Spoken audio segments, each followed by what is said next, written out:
Hi friends, welcome to my channel. ನಿನ್ನ ಜೊತೆ ನನ್ನ ಕತೆ ಧಾರಾವಾಹಿ ಸಂಚಿಕೆಯಲ್ಲಿ ಏನಾಗ್ತಾ ಇದೆ ಅಂತ ಹೇಳಿ ಅಪ್ಡೇಟ್ ತಿಳಿದುಕೊಳ್ಳೋಣ ಬನ್ನಿ. ಈ ಕಡೆ ಸಂಗೀತ ತನ್ನ ಅತ್ತೆ ಮತ್ತು ನಿಂಗವ್ವ ಅಜ್ಜಿಯ ಮನೆಗೆ ಬಂದಿರುವುದು ಅವಳಿಗೆ ತುಂಬ ಸಂತೋಷ ತಂದಿದೆ. ಮಯೂರಿ ಅಡುಗೆಯನ್ನು ಸವಿಯುತ್ತಾ, ಅತ್ತೆ ನಿಮ್ಮ ಕೈಯಲ್ಲಿ ಏನೋ ಮ್ಯಾಜಿಕ್ ಇದೆ, ಅಡುಗೆ ಎಷ್ಟು ರುಚಿಯಾಗಿದೆ ಅಂದರೆ ನಿಮಗೆ ಚಿನ್ನದ ಬಳೆ ಮಾಡಿಸಬೇಕು ಅನ್ನಿಸುತ್ತಿದೆ ಅಂತ ಹೇಳಿ ಹೊಗಳ್ತಾಳೆ. ಈ ಕಡೆ ಅತ್ತೆ ಮದುವೆಯಾಗಿ ಕಾಲಿಟ್ಟ ಮನೆಯೇ ಹೆಣ್ಣು ಮಕ್ಕಳಿಗೆ ಸ್ವರ್ಗ ಎಂಬ ಮಾತನ್ನು ನೆನಪಿಸಿಕೊಳ್ಳುತ್ತಾ ಪ್ರೀತಿಯ ಅತ್ತೆಯ ಬಗ್ಗೆ ಹೆಮ್ಮೆಯಿಂದ ಮಾತನಾಡ್ತಾಳೆ.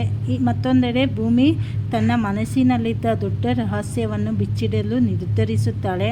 ಅವಳು ಅಜಿತ್ ಸಾಹೇಬ್ರನ್ನು ಮನಸಾರೆ ಪ್ರೀತಿಸುತ್ತಿರುತ್ತಾಳೆ. ಸಾಹೇಬ್ರೆ, ನಮ್ಮ ಒಪ್ಪಂದದ ಸಮಯ ಮುಗಿಯುತ್ತಾ ಬಂದಿದೆ, ಆದರೆ ನಿಮ್ಮನ್ನು ಬಿಟ್ಟು ಹೋಗಲು ನನಗೆ ಮನಸ್ಸಿಲ್ಲ.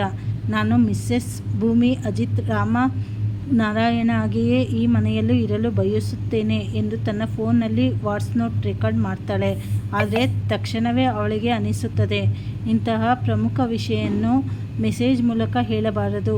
ಸಾಹೇಬರು ಬಂದ ಮೇಲೆ ನೇರವಾಗಿ ಅವರ ಮುಂದೆ ನಿಂತು ಕಣ್ಣಲ್ಲಿ ಕಣ್ಣಿಟ್ಟು ಪ್ರೇಮ ನಿವೇದನೆ ಮಾಡಬೇಕು ಅಂತ ಹೇಳಿ ನಿರ್ಧರಿಸಿ ಸದ್ಯಕ್ಕೆ ಸುಮ್ಮನಾಗ್ತಾಳೆ.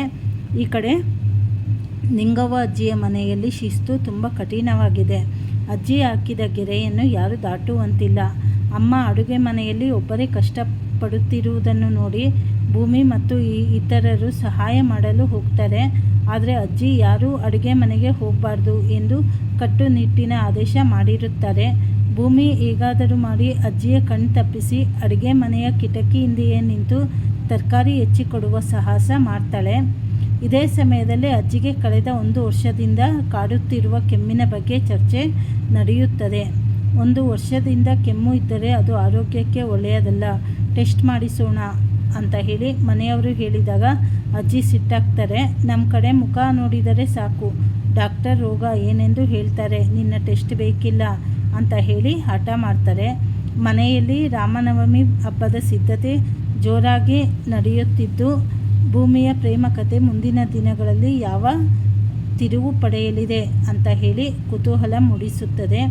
ಹಾಗೆ ಇನ್ನು ಸಂಚಿಕೆಯಲ್ಲಿ ಏನೇನು ಬದಲಾವಣೆ ಆಗತ್ತೆ ಅಂತ ಹೇಳಿ ಮುಂದೆ ತಿಳಿದುಕೊಳ್ಳೋಣ. ಹೊಸದಾಗಿ ಯಾರ್ಯಾರು ಚಾನಲ್ ನೋಡ್ತಾ ಇದ್ದೀರಾ ಸಬ್ಸ್ಕ್ರೈಬ್ ಮಾಡ್ಕೊಳ್ಳಿ, ಹಾಗೆ ಲೈಕ್ ಮಾಡಿ, ಶೇರ್ ಮಾಡಿ, ಸಪೋರ್ಟ್ ಮಾಡಿ. ಧನ್ಯವಾದಗಳು.